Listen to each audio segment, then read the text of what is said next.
How to insert row in Excel. Hi everyone, I'm here to assist you today. Without any delay, let's jump right in. First, open Excel. Suppose I want to insert row below 4, so I'll simply click on 5. You'll find numbers at the left side. Right click on it and then press on Insert.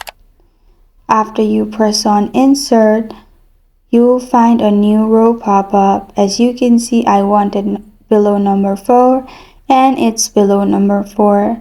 But if you want to add multiple rows at the same time, you can do the same. Simply drag it till the last. Right click on it.